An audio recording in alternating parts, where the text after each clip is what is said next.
बिरसा मुंडा का जीवन परिचय प्रस्तावना। भारतीय स्वतंत्रता संग्राम के इतिहास में अनेक महान स्वतंत्रता सेनानियों ने अपने साहस, नेतृत्व और बलिदान से देश को प्रेरित किया। इन वीरों में एक प्रमुख नाम है बिरसा मुंडा, जो न केवल एक क्रांतिकारी जननायक थे, बल्कि झारखंड क्षेत्र के आदिवासी समाज के गौरव और संघर्ष के प्रतीक भी बने। 19वीं शताब्दी के अंत में जब अंग्रेजों की नीतियां देश के आदिवासी क्षेत्रों पर कहर बनकर टूट रही थीं, तब बिरसा मुंडा ने अन्याय और अत्याचार के विरुद्ध आवाज उठाई। उन्होंने केवल राजनीतिक ही नहीं, बल्कि सामाजिक और धार्मिक स्तर पर भी लोगों को जागरूक किया। बिरसा ने उल गुलान महाविप्लव की शुरुआत करके आदिवासियों को संगठित किया और ब्रिटिश हुकूमत के खिलाफ जन आंदोलन खड़ा किया। उनका जीवन प्रेरणा है, एक युवा जो सामान्य परिवार से निकलकर जननायक बना और जिसने अपनी मात्र 25 वर्षों की आयु में इतिहास रच दिया। आज भी बिरसा मुंडा का नाम देश के आदिवासी समुदाय में श्रद्धा और प्रेरणा के साथ लिया जाता है। उनकी जयंती 15 नवंबर को झारखंड राज्य स्थापना दिवस के रूप में मनाया जाता है। हम बिरसा मुंडा के अद्वितीय जीवन, उनके संघर्षों और उनके द्वारा लाए गए सामाजिक सांस्कृतिक जागरण को समझने का प्रयास करेंगे। तो आइए सुनते हैं बिरसा मुंडा का जीवन परिचय। बिरसा एक बार घमासान वर्षा में अपने एक साथी को लेकर जंगल से गुजर रहे थे। उसी समय बिजली कड़की और बिरसा पर गिरी। देर रात घने अंधेरे में चोर जैसे दबे पांव घर में घुसकर बिरसा को बंदी बनाकर हाथी पर बांधकर बनगांव ले जाया गया। 7 जनवरी 1900 के दिन खूंटी पुलिस थाने पर 50 तीरकमठाधारियों ने हमला किया, थाने को आग लगाकर भस्मसात किया। बिरसा मुंडा।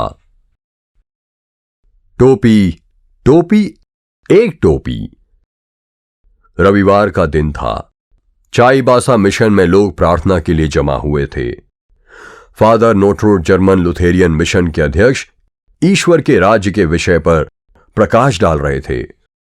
भाषण के दरमियान उन्होंने इस संबंध में मुंडुओं का उल्लेख किया और भूत खेत पहनाई आदि मुंडा गांव में परंपरागत इस धार्मिक विधि के लिए रखे जंगल को मिशन के हाथ सौंपने को कहा।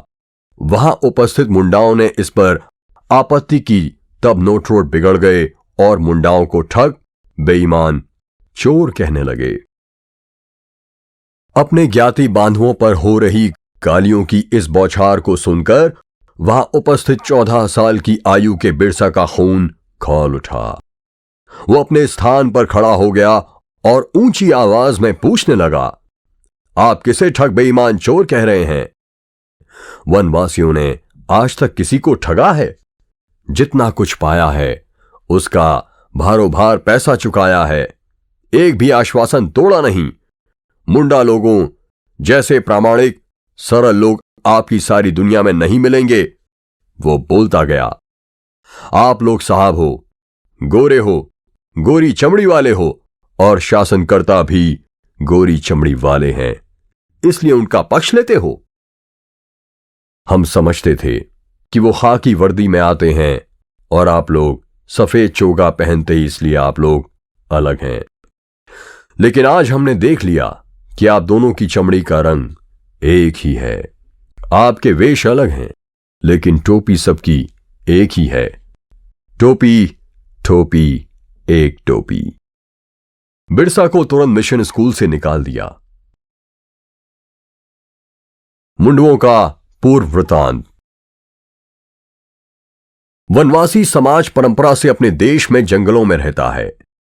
केवल रहता है इतना ही नहीं, परंपरा से जंगल की सारी भूमि के वो स्वामी होते थे। जंगल का रक्षण समाज के लिए करते थे। समाज के जितने कार्य हैं उसमें जंगलों का रक्षण करके अपना और जंगलों का पूरा योगदान देते थे। इसलिए जंगलों के राजा ऐसा अन्य समाजों जैसा सम्मान इनको प्राप्त था। देश में अलग राज्य थे, अलग अलग प्रकार का रहन सहन था, अलग प्रकार का जीवन था, लेकिन एक ही संस्कृति के अनुयायी, एक ही भारत माता के पुत्र, इस नाते हम सारे देश के हैं, ये भाव जागृत था। इसलिए देशान अंतर्गत आवागमन के दौर में जंगलों से ग्रामों में और ग्रामों से जंगलों में लोग जाकर बसते तो बाहरी नहीं माने जाते। वो आपस में घुल मिल जाते, उनके संबंध प्रस्थापित होकर आपस में रिश्ते बन जाते। लेकिन मुस्लिम आक्रमणों की कालावधि में अनेक राजाओं को अपना राज्य हारकर छोड़ना पड़ा। समाज को एक रखने के लिए धर्म के अनुशासन के जो बंधनों को समय समय पर सुधार कर ताजा रखने वाली कड़ाई से पालन करने वाली जो एक समाज व्यवस्था थी, वो ध्वस्त हुई और 500-600 साल होने के पश्चात ये बंधन प्रायः लुप्त हो गए। अपने राज्यों से खदेड़े इन राजाओं ने अपने बाहुबल के आधार पर स्थानीय अधिपतियों को हराकर वहां अपना वर्चस्व प्रस्थापित किया। फिर भी अपनत्व का भाव कायम था। युद्ध के बाद जो निर्णय हुआ वो सब मान लिया करते। वनवासियों के अधिकार भी ऐसे राजा मान्य करते थे, उनका सम्मान रखते थे। ऐसे ही एक आगमन में मुंडाओं के पूर्वज दक्षिण बिहार के पठार के जंगलों में आ बसे। चुटू और नागून के नाम थे। चुटू ने चुटिया नाम का गांव बसाया। ये दोनों के नाम से ही ये परिसर छोटा नागपुर नाम से जाना जाने लगा, ऐसी किंवदंती है। वनों में बसने लायक स्थान देखकर मुंडा परिवार बस जाता, जंगल काटकर खेती लायक जमीन तैयार करता। ऐसे कुछ परिवार मिलकर गांव बनता। गांव के एक हिस्से का जंगल सरना यानी पवित्र जंगल माना जाता। वहां विशेष पर्व पर बोंगाओं की तुष्टि के लिए बलि दी जाती। अन्य समय वहां जंगल में कोई नहीं जाता। ऐसे मुंडा गांव के मुखिया को मुंडा ही कहते थे। ऐसे कुछ गांव के समूह के मुखिया को मानकी कहते थे। मुंडा अपने गांव का जमींदार होता था। उसकी सम्मति के बिना जमीन का कोई काम नहीं होता। मुंडा के अधिकारों को कोई चुनौती नहीं दे सकता था। मुंडाओं के कई किल्ली या गोत्र थे। मुंडाओं की समाज व्यवस्था का केंद्र ग्राम था। मुखिया का नाम मात्र लगान देना इतना ही बंधन था। एक अत्यंत मुक्त स्वच्छंद जीवन उनका होता था। अधिकार पर आक्रमण। जब तक मुंडुओं का जीवन सादगीपूर्ण था, अपने वनों तक सीमित था, वो सुखी थे। किसी प्रकार का भाव उनके जीवन में नहीं था। परंतु मुंडा राजाओं ने जब बिहार का अन्य भाग तथा मध्य प्रदेश के राजाओं के साथ विवाह संबंध प्रस्थापित करना प्रारंभ किया, तो उन राजाओं के दरबार की तड़क भड़क से वो आकर्षित हुए और अपने गांव में भी दरबार शुरू किए। मराठों के बार बार चलने वाले आक्रमण का सामना करना सीखा और बिहार के लोग सैनिक भर्ती में गए। दरबार के पुरोहित, अधिकारी, सैनिक, इन सबको देने के लिए मुंडा राजाओं के पास पर्याप्त धन नहीं होता था। इस कारण गांव की जमीन या कुछ गांव लिख लेते। फिर ये लोग वहां जाकर ग्रामवासियों को निकालकर अपना अधिकार प्रस्थापित करते या बेगारी जैसी प्रथा के अंदर उन्हें जीवन भर अपनी गुलामी करने पर बाध्य करते। राजा से मिले गांव तक ही इनकी तृष्णा सीमित नहीं रहती। वो जिस किस प्रकार से अपनी जमींदारी के विस्तार का प्रयास करते रहते। अंग्रेजों का राज आने के बाद यह स्थिति और जटिल हो गई।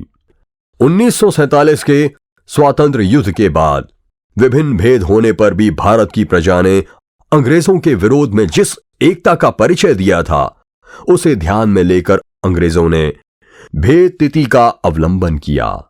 छोटे राजाओं को उन्होंने लगान वसूली के अधिकार दिए तथा जितनी अधिक लगान वसूल होगी उस अनुपात में अधिक कमीशन निश्चित कर दिया।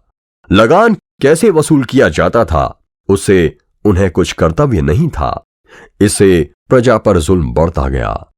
मुंडाओं को पकड़ पकड़ कर असम के चाय बागानों में कुली का काम करने पर जबरन ले जाया जाने लगा। वन्य क्षेत्रों में जो राजा थे वो भी इस होड़ में शामिल हुए। अंग्रेजों के जो कानून थे उसके अंतर्गत वनवासियों के जंगल के परंपरागत अधिकार छीन लिए गए। जंगल सरकार की मलकियत के हो गए थे। अधिक लकड़ियों की लोभ से जंगल कॉन्ट्रैक्टरों को जंगलों में बसाया जाने लगा। अंग्रेजों के लश्कर की छावनियों की आवश्यकताओं की पूर्ति के लिए व्यापारी बसाए गए। बड़े पैमाने पर प्रशासकीय अधिकारी नियुक्त किए गए।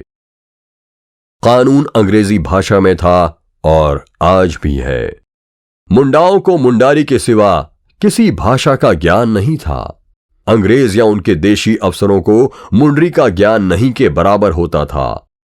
उन्हें मुंडा समाज की समाज व्यवस्था, परंपराएं भी ज्ञात नहीं थीं। दुभाषीय इसका लाभ उठाकर मुंडाओं का शोषण करते और कानून का निर्णय भी मुंडाओं के विरोध में जाता।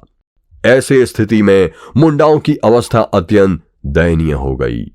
या तो बेगारी करते हुए जिंदगी काटना या फिर एक समय भोजन यानी घास के दाने भिगोकर और भाग्य से मिला तो नमक खाकर जंगल में मारे मारे रहना, यही जीवन क्रम बन गया। इससे संघर्ष का सूत्रपात हुआ। मिशनरियों का प्रवेश। 1947 के स्वतंत्र युद्ध के कुछ ही दिन बाद यूरोप से मिशनरियों का एक छोटा दल नागपुर के इलाके में आ पहुंचा। भूखे लोगों को खाना खिलाना, शिक्षा के लिए विद्यालय चलाना, चिकित्सा के लिए दवा खाना, ऐसे समाज कार्य उन्होंने वनवासियों के लिए प्रारंभ किए। रोमन कैथोलिक मिशन और जर्मन लुथेरियन चर्च इसमें प्रमुख थे। सेवा की आड़ में ईसाई धर्म का प्रसार ये उनका मुख्य उद्देश्य रहा। 30-35 साल तक उन्हें कोई सफलता नहीं मिली, परंतु अन्य के लिए मोहताज वनवासी पेट की आग को बुझाने ईसाई बनने लगे। स्कूल में पढ़ने के लिए ईसाई नाम व्यवहार और घर में लौटने के बाद परंपरागत नाम का व्यवहार, ये भी सिलसिला चला। इतवार को चर्च में जाकर पूजा करना चलने लगा। ईसाईयत की ओर आकर्षित करने मिशनरियों ने उन्हें आश्वासन दिया कि उनकी जंगल की जमीन वो वापस दिलवाएंगे यदि वो ईसाई मत ग्रहण करेंगे।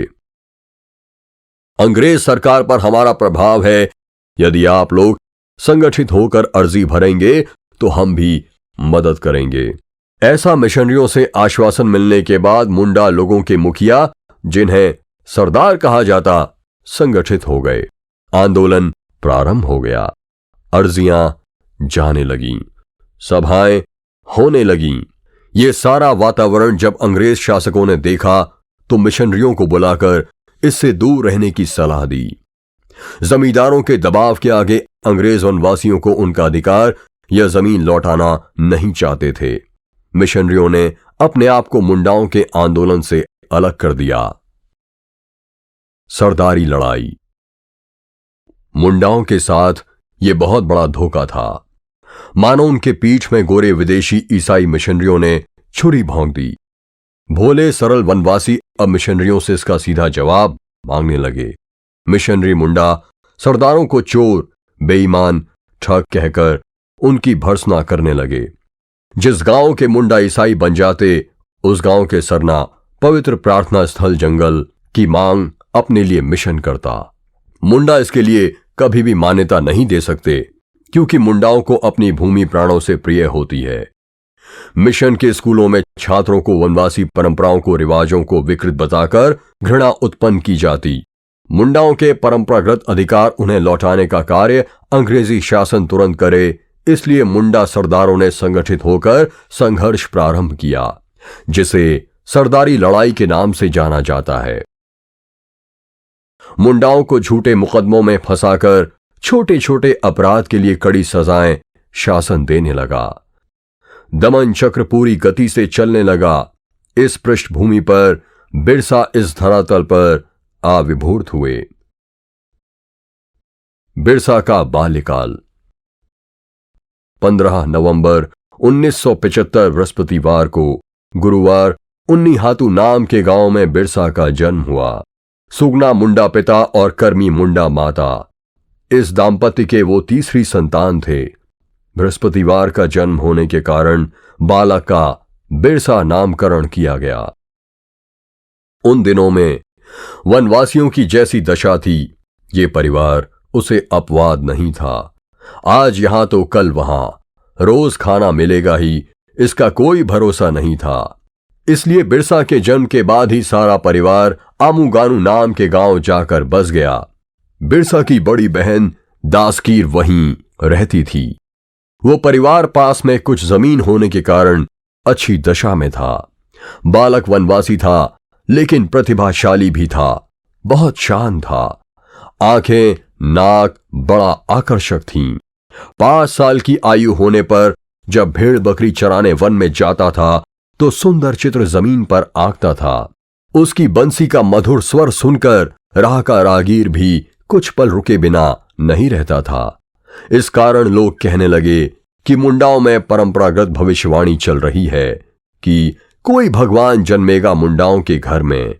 वही भगवान जो नंद के घर जन्मा था वो जन्म लेगा, लेकिन इस बार लोगों को झुलाएगा नहीं, अपनी बांसुरी से मन नहीं मोह लेगा। वो मुंडाओं को लड़ने के लिए प्रवृत्त करेगा। काला रंग धारण कर जो भगवान आना था वो ये बालक है। बड़ा होने पर वो जयपाल नाग के स्कूल में पढ़ने लगा, लेकिन उसकी प्रतिभा देखकर जयपाल नाग ने उसे किसी बड़े स्कूल में पढ़ाने की सलाह दी। उस समय बिरसा की आयु 11 वर्ष की थी। सारा परिवार चाईबासा जाकर ईशान बना, क्योंकि जर्मन मिशन स्कूल में पढ़ाने के लिए यह अनिवार्य था। बिरसा अब बिरसा डेविड या बिरसा दाऊद के नाम से जाना जाने लगा। बुर्जू नामक गांव में स्कूल था। वहां निम्न प्राथमिक शिक्षा समाप्त कर सन 1886 में जर्मन ईसाई मिशन स्कूल चाईबासा में वो दाखिल हुआ।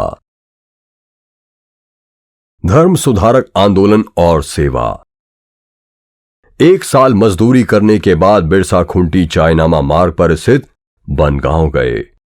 वहां के जमींदार जगमोहन सिंह के एक मुंशी थे, आनंद पाण। वो प्रसिद्ध वैष्णव भक्त थे। उनके पास रहकर बिरसा धार्मिक शिक्षा ग्रहण करने लगे। मैं कौन हूं? ये संसार क्या है? मेरा इस संसार में क्या प्रयोजन है? धर्म क्या है? ऐसे प्रश्नों का समाधान ढूंढने लगे। रामायण, महाभारत, हितोपदेश, गीता आदि धर्म ग्रंथों का परिशीलन करने, ध्यान धारणा करने लगे। इस सारे चिंतन के परिणाम स्वरूप बिरसा के ध्यान में आया कि उसने अपने यानी मुंडाओं के परंपरागत धर्म में सफाई की आवश्यकता है। मुंडाओं के सींग बोंगा यानी विधाता मुख्य देवता थे। फिर आएगा बोंगा, बनिता बोंगा, नसार बोंगा जैसे रोग, दुर्भाग्य दुर्घटना के अधिष्ठाता उपवेदता, और बुरु बोंगा पहाड़ों के अधिष्ठाता, धारी बोंगा, मनिता बोंगा, इफिर बोंगा आदि भाग्य देवताओं की भरमार थी। उनको शांत करने, तुष्ट करने बलि चढ़ाई जाती। धर्म का सच्चा अर्थ भूलकर लोग कर्मकांड, कुरीतियां, रूढ़ियों को ही धर्म मान बैठे थे। बिरसा ने अपने धर्म को इन सब से मुक्त कर एक परिष्कृत नया रूप देने का कार्य आरंभ किया। 4 साल की कठोर साधना के बाद जब वो प्रकट हुए तो धोती को हल्दिया रंग देकर पहनने लगे। यज्ञोपवीत धारण किया, ललाट पर तिलक धारण करते, लकड़ी की खड़ाऊं पहनते और लोगों को भी वैसा करने की प्रेरणा देने लगे। ईसाई धर्म अपना नहीं विदेश से आया है, इसलिए हमें अपने पूर्वजों की परंपरा से विमुख करेगा, ये भी समझाने लगे। यदि हमें अपना अधिकार वापस लेना है, फिर से जंगलों का वो सुखमय स्वच्छंद जीवन प्राप्त करना है, तो हमें अपनी संस्कृति के आधार पर, अपनी मिट्टी के आधार पर अपने जीवन को परिष्कृत बनाना होगा। ये उनकी दृढ़ धारणा थी। ये सारा तत्व ज्ञान उनकी अपनी भाषा में वनवासी बंधुओं की समझ में आए। इस प्रकार कहानियों के आधार पर उन्होंने पढ़ाना प्रारंभ किया। लोगों को कहा कि तुलसी की पूजा करो, गाय की हत्या मत करो, रामायण, महाभारत, हितोपदेश, गीता का नित्य पाठ करो, शुद्ध जीवन का अंगीकार करो, मांसाहार छोड़ दो, स्वच्छता का पालन करो। सरदारी लड़ाई में योगदान। प्रारंभ में बिरसा के पंथ का सभी ने स्वागत किया। अब बिरसा को देखने दूर दूर से लोग आने लगे। उसका दर्शन लेकर कुछ उपहार देते। दर्शनार्थियों को कभी कभी 3-4 दिन तक रुकना पड़ता। खुले मैदानों में रहना पड़ता था। हजारों की संख्या में लोगों का चालकत के पास निवास रहता था। प्रारंभ में उसे जंगली लोगों की मूर्खता मानकर हंसता था, परंतु धीरे धीरे उसकी समझ में आया कि अभी धर्म के नाम पर चल रही यह आंधी कभी भी राजनीतिक आंदोलन में बदल सकती है, क्योंकि सरदारी गांव से हजारों मुंडा शस्त्र अस्त्र और भोजन सामग्री के साथ पहुंचकर वहां रहने लगे। बिरसा अपने अनुयायियों को बताने लगे, अबुआ राज हारे जना ओरो महारानी राज टुंड जना, अर्थात अपना राज आ गया है और अंग्रेजी राज समाप्त हो रहा है। वो कहने लगा कि यदि अंग्रेज सरकार गोली चलाएगी तो गोलियां पानी में बदल जाएंगी। उसने वनवासियों को, सरकार को, जमींदारों को लगान देने से मनाही की और कहा कि जमीन पर उनका अधिकार है। फादर हाफ मन ने इसकी जानकारी रांची में कमिश्नर के पास भेज दी। अन्य सरकारी अधिकारी तथा मिशन के लोग भी अंग्रेज शासकों को सावधान करने लगे। बिरसा भगवान बने। चाल कद में रहकर धर्म प्रसार और सेवा कार्य में रत बिरसा एक बार घमासान वर्षा में अपने एक साथी को लेकर जंगल से गुजर रहे थे। उसी समय बिजली कड़की और बिरसा पर गिरी, लेकिन बिरसा उसके ताप से झुलसे नहीं। उसका शरीर गौर पीला सोने जैसा दमकने लगा। अत्यंत तेजस्वी बनकर वो विद्युतपात से बाहर आए। उनके साथी ने गांव पहुंचते ही सभी को यह अद्भुत प्रसंग बताया और कहने लगा कि बिरसा को भगवान बनते हुए मैंने देखा है। बिरसा स्वयं भी कहने लगे कि मैं भगवान हूं, इस धरती का आबा यानी पिता हूं। विदेशियों के अत्याचार से करा रही इस धरती को मैं मुक्त करूंगा, फिर से सम्मानित करूंगा। इसी कार्य में आपको प्रवृत्त करने के लिए मैं आया हूं, मेरे साथ चलो। हजारीबाग में कारावास। अपने धर्म प्रवचनों से बिरसा ने वनवासियों में नया जागरण लाया, उन्हें पूर्व गौरव का स्मरण दिलाया, उनके अधिकारों का ज्ञान दिया, स्वाभिमान से जीने की प्रेरणा दी। ये सब देखकर ईसाई मिशनरी चौकन्ने हो गए। उन्हें ध्यान में आया कि बिरसा के नए धर्म में नया कुछ नहीं है।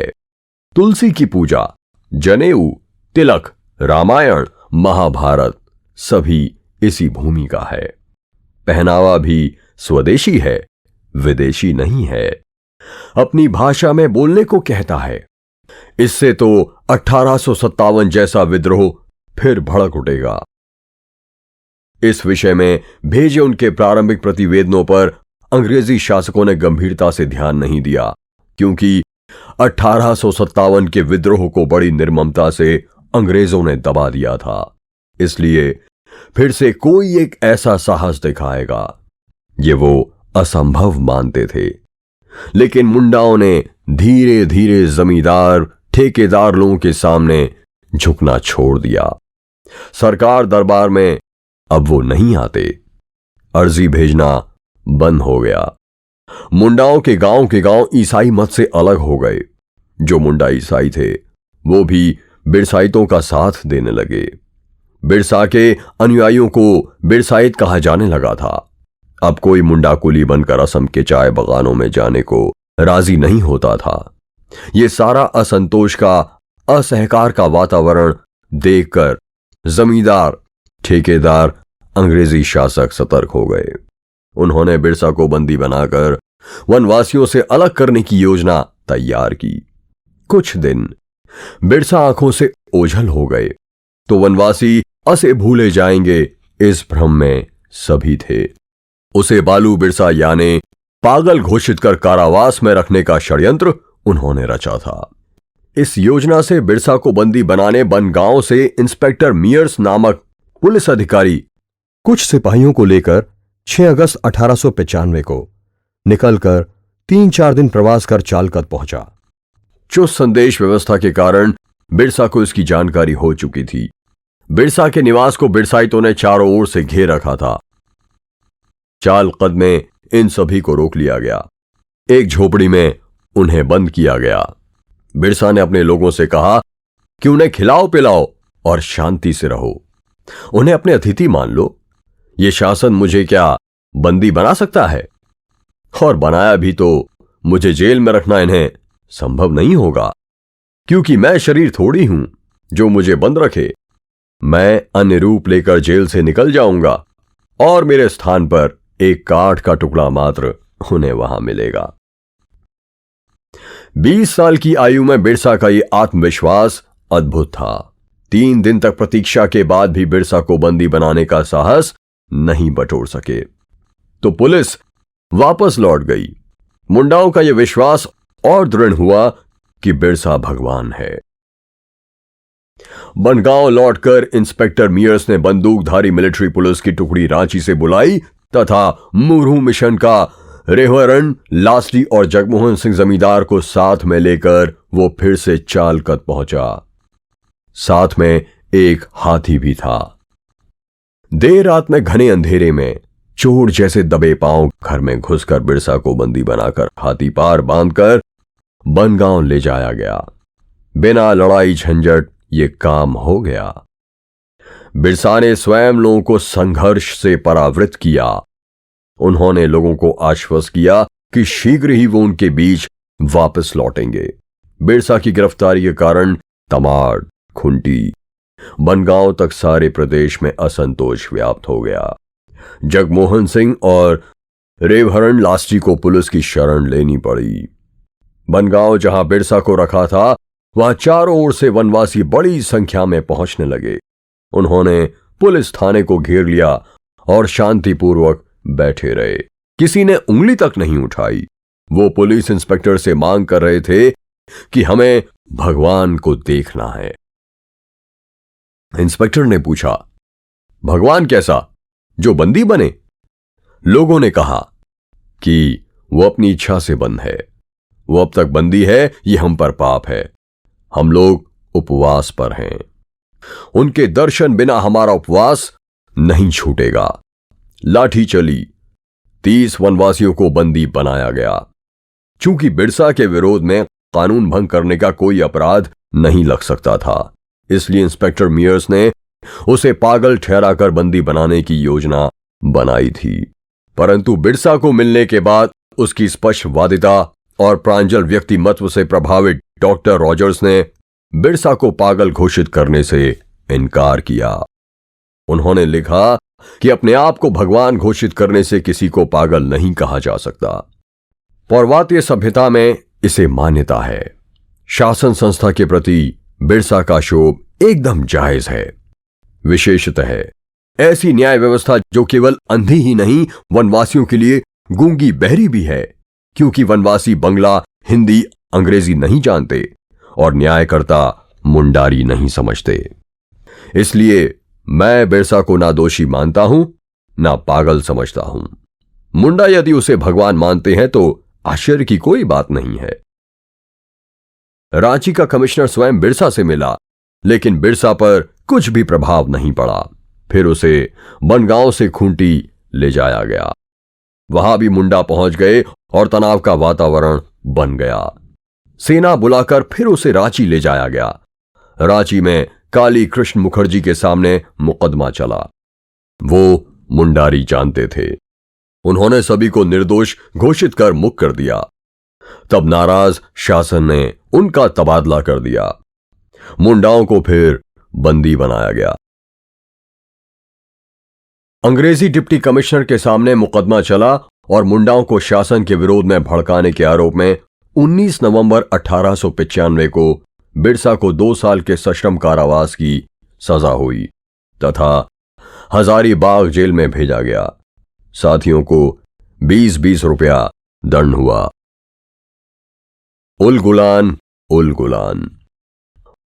उल गुलान का संकल्प और कार्यान्वयन की योजना संभवतः हजारीबाग केंद्रीय कारागार के 2 साल के बंदी जीवन में बिरसा के मन में साकार हुई। क्योंकि हजारीबाग से रांची होकर चालकद लौटने के बाद जिस गति से और उत्साह से वनवासियों को संगठित कर अंग्रेजों का शासन उखाड़ फेंकने की गतिविधियां बिरसा ने प्रारंभ की, उससे यही प्रमाणित होता है। उलगुलान यानी विद्रोह, क्रांति। 1897 के 30 नवंबर को जेल से छूटने के बाद बिरसा चालकद आए। 7 दिसंबर को रांची का कमिश्नर स्वयं बिरसा से मिलने वहां गया। उसने आश्वासन मांगा कि वो शांति से रहेंगे, कोई उपद्रव नहीं करेंगे। ऐसा करने पर फिर से जेल में बंद कर कड़ी सजा देने की धमकी देकर वो रांची वापस लौट गया। बिरसा ने कहा कि ना मैंने गड़बड़ की थी और ना ही करूंगा। जो सत्य है वो लोगों के सामने रखने का कार्य मैं करता रहूंगा। बिरसा के आंदोलन का दमन और उस बारे में की गई सरकारी कार्रवाई का एक परिणाम यह हुआ कि शासन द्वारा बदले की भावना से प्रतिशोध लेने की संभावना से आतंकित मुंडा मिशन की शरण में जाकर फिर से ईसाई बनने लगे। बिरसा को गिरफ्तार करने के कुछ समय बाद अशांति रही, लेकिन बाद में कहीं कुछ नहीं हुआ। शासकों को लगा कि बिरसा का प्रभाव समाप्त हुआ, वनवासी उसे भूल गए। परंतु बिरसा की मुक्ति का समाचार जैसे ही चारों ओर से पहुंचा, मुंडा लोग फिर से उसे मिलने आने लगे। जो ईसाई बने थे ऐसे मुंडा भी उसका दर्शन करने आने लगे। केवल मुंडा ही नहीं, उरांव, खरिया तथा अन्य जनजातियों के वनवासी भी चालकद पहुंचे। कुछ लोग जो वनवासी नहीं थे बिरसा से प्रभावित होकर उनके साथ रहने लगे। रात के घने अंधेरे में जंगलों में पहाड़ों पर सभाएं होने लगीं। एक संगठन प्रस्थापित किया गया। पहले समाज को संगठित करना अनिवार्य था। जो कुछ करना है वो समाज को करना है। पहले आंदोलन के समय गिरफ्तार होने पर बिरसा ने लोगों से कहा था कि वो जल्द ही वापस लौटेंगे, लेकिन अब बिरसा संकेत देने लगा कि अब मैं थोड़े दिनों के लिए तुम्हारे साथ हूं, फिर चला जाऊंगा। उसके पूर्व मरने और जीने का तरीका तुम लोग जान लो।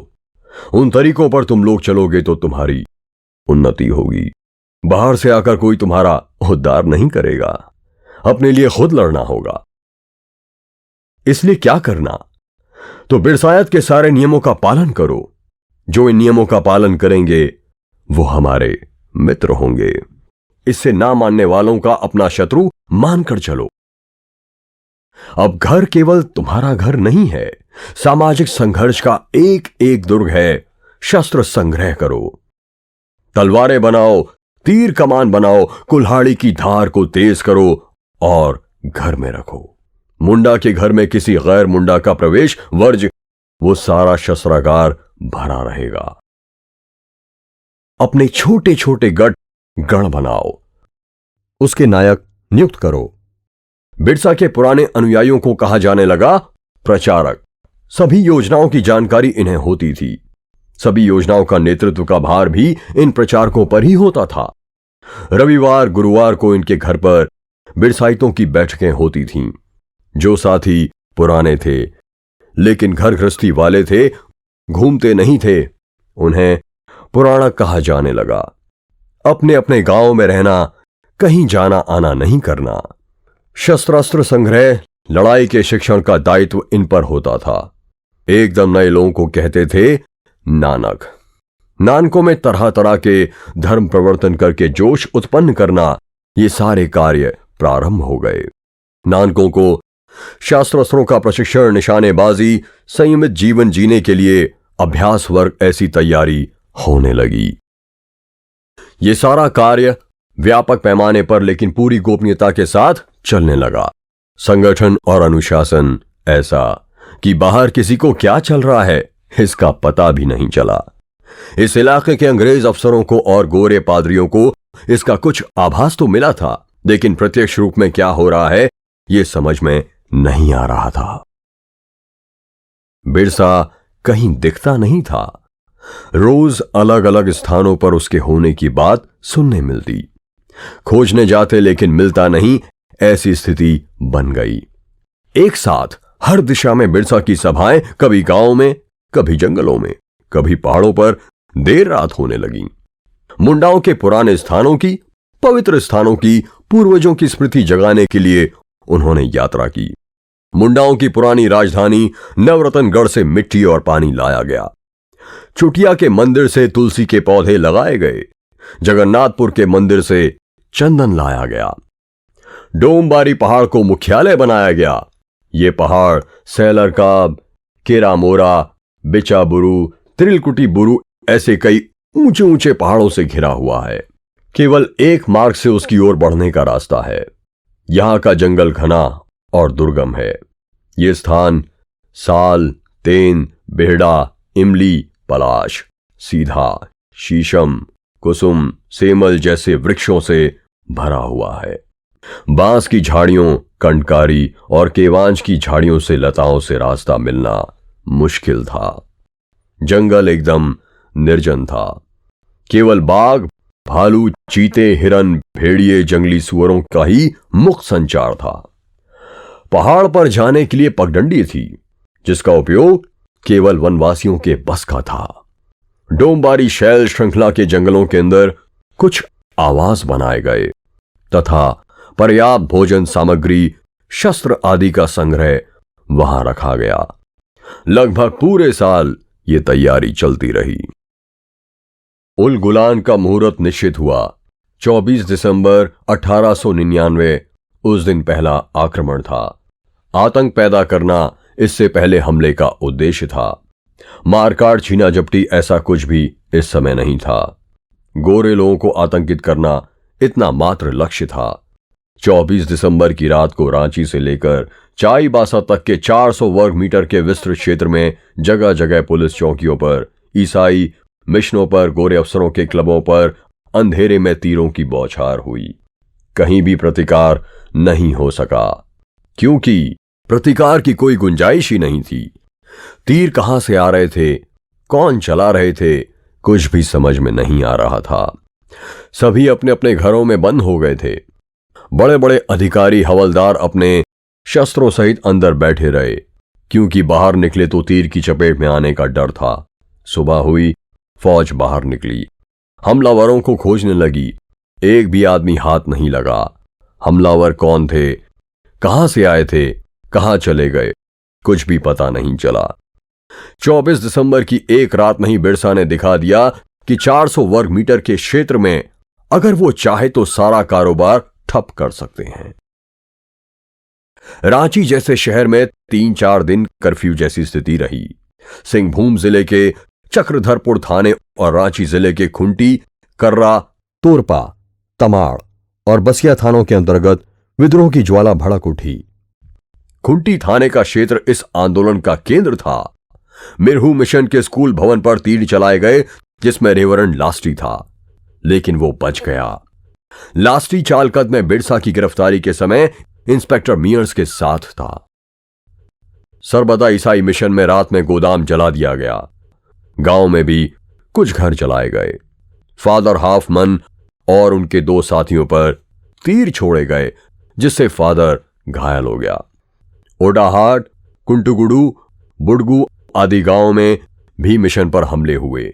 बिरसा के अनुयायियों का नारा था, हिंदे रामडा रे केचे केचे, पुंडरा रामडा रे केचे केचे, यानी काले ईसाइयों को काट दो, गोरे ईसाइयों को काट दो। लेकिन कोई ईसाई इन हमलों में मरा नहीं। कुछ लोग घायल अवश्य हुए। खूंटी पुलिस थाने पर 50 तीर कमठा कुल्हाड़ीधारियों ने हमला किया। थाने पर 20 सिपाही बंदूकों के साथ उपस्थित थे, लेकिन सभी भाग गए। 2 लोगों की मृत्यु हुई। थाने को आग लगाकर भस्मसात कर दिया गया। खुंटी की घटना के बाद अंग्रेज शासन एकदम जाग गया कि यह सब क्या हो रहा है। 50-30 कर्मठधारी वनवासियों ने 20 बंदूकधारियों को कैसे परास्त किया। इसका अर्थ यह है कि सारा जंगल बिरसा को साथ दे रहा है। फिर से फौज बुलाई गई। हजारीबाग से, कलकत्ता से पलटनें आईं। विषम युद्ध प्रारंभ हुआ।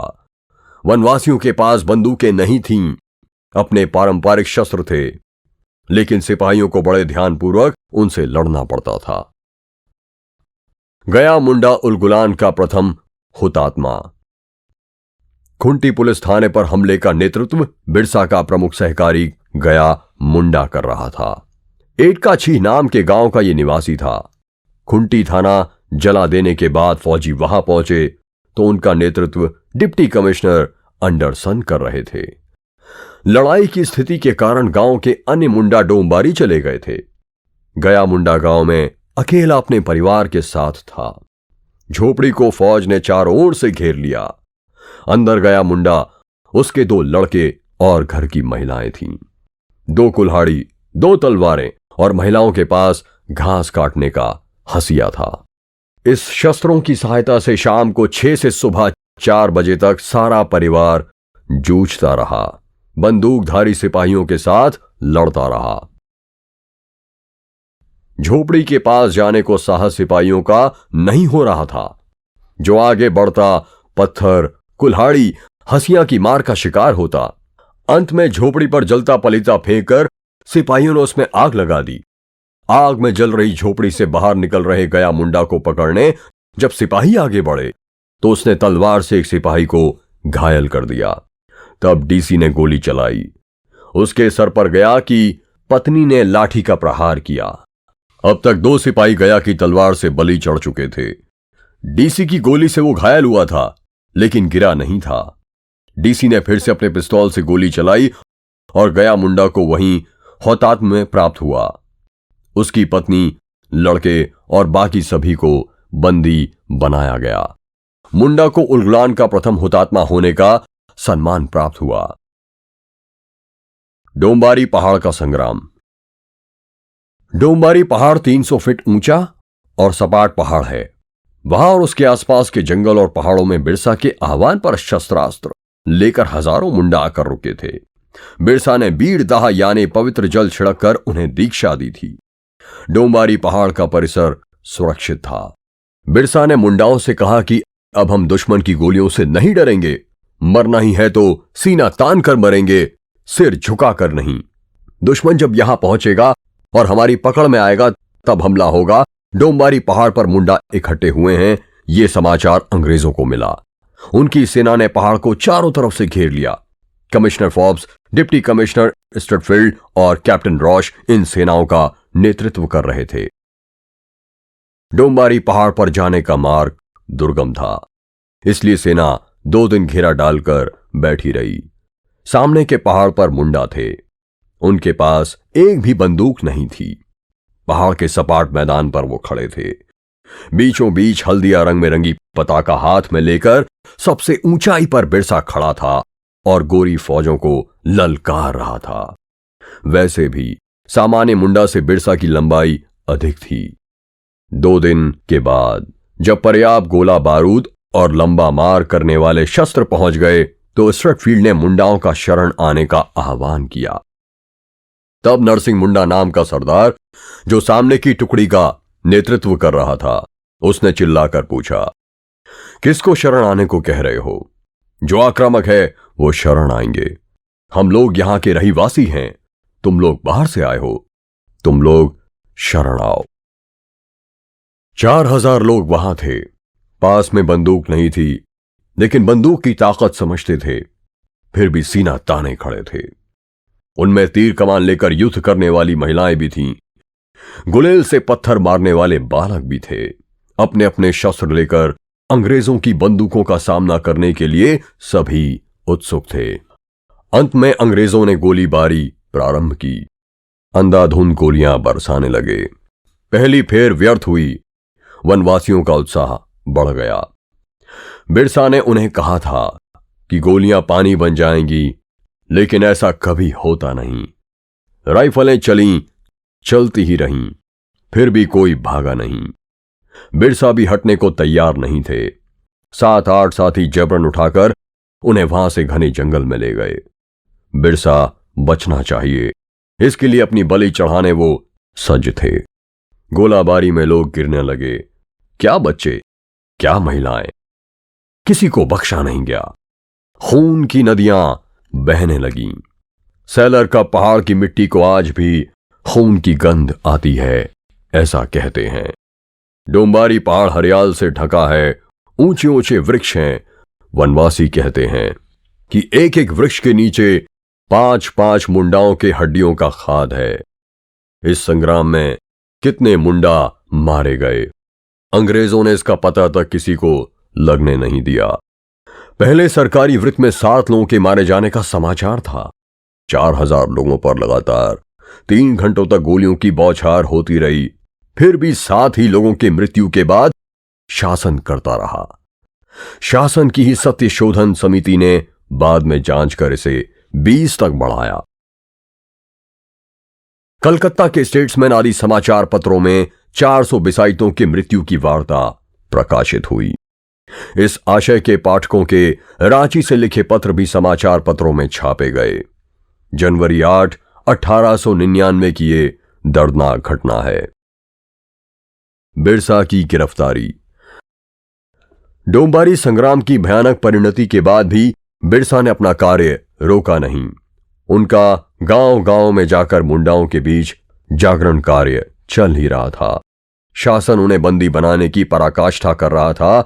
बिरसा को पकड़वा देने वालों को 500 रुपए इनाम शासन द्वारा जाहिर किया हुआ था। गरीब वनवासियों के लिए यह बहुत बड़ा प्रलोभन था, परंतु किसी ने विश्वासघात नहीं किया। 2 महीनों तक बिरसा शासन की हाथों में नहीं लगे। डोंबारी की लड़ाई के बाद शासन ने बिरसा के 400 साथियों को बंदी बना के जेल में रखा। सली नाम की मुंडानी, जिसके लड़के को बिरसा ने परिबा नाम दिया था, उसे भी पकड़ा गया। बिरसा की खोज में गांव में जाने वाली पुलिस लोगों से मारपीट करती। उनके गांव उजाड़ दिए गए। बिरसा की तलाश में जंगल घूम रही पुलिस भी वहां पहुंची और सोते हुए बिरसा को गिरफ्तार रांची के कारागार में बंदी बनाया गया। बिरसा की शिनाख्त न करके शासन उलझन में पड़ गया। 4 महीने तक शासन यह नहीं निश्चित कर सका कि क्या अभियोग लगाकर मुकदमा चलाएं। फिर कलकत्ता से नामी वकील बैरिस्टर जेकब वनवासी बंदियों का मुकदमा लड़ने आ गए। प्रमाण के अभाव में सभी निर्दोष छूटेंगे, यह शासन को स्पष्ट दिखाई देने लगा। बिना किसी आरोप के 400 लोगों को जेल में रखा था। जेल की अवस्था इतनी खराब थी कि 17 लोगों ने जेल की अवस्था के कारण दम तोड़ दिया। बिरसा को भी जंजीरों में जकड़कर अकेले रखा था। अनवरत यातनाएं दी गईं, परंतु इससे बिरसा टूटा नहीं। हंसते हंसते सब सहता रहा। अंत में 9 जून 1900 की सुबह उन्हें खून की उल्टी हुई और घंटे भर बाद उनका निधन हो गया। मृत्यु का कारण एशियाटिक हैजा लिखवाया गया, परंतु एक भी लक्षण एशियाटिक कॉलरा से मिलता नहीं था। यह संभावना नकारी नहीं जा सकती कि बिरसा पर रांची बंदीगृह में विष प्रयोग किया गया। बिरसा की देखभाल स्वयं जेल सुपरिटेंडेंट करता था। अन्य किसी को उनके पास जाने की जेल के अन्य कर्मचारियों को भी अनुमति नहीं थी। बिरसा का कार्य।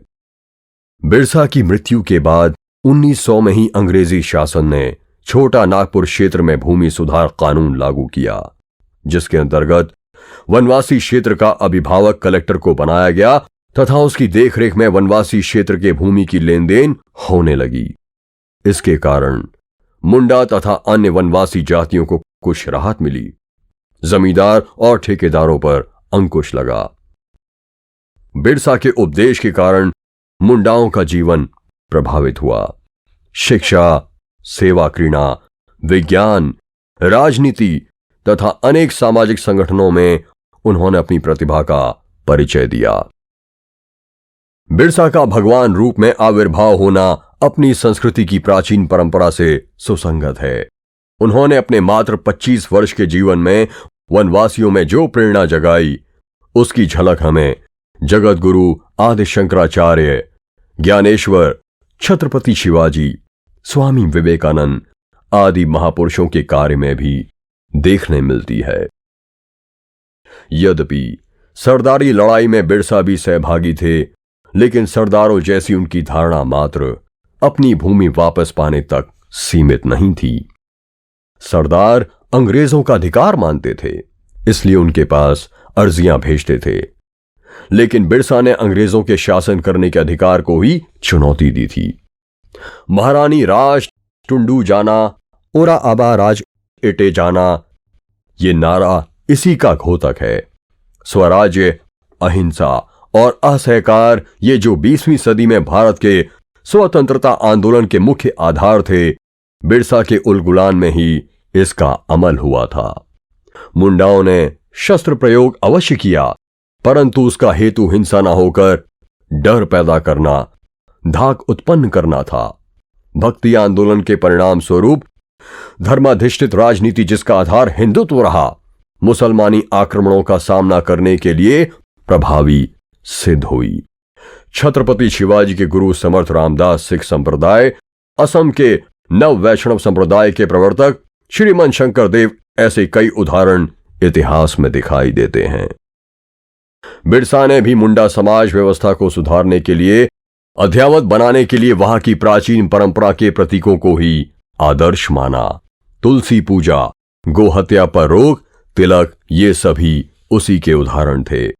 ईसाई मिशन में पढ़े थे, इसलिए वहां की स्वच्छता, रुग्ण सेवा जैसी बातें भी उन्होंने निसंकोच अपनाई।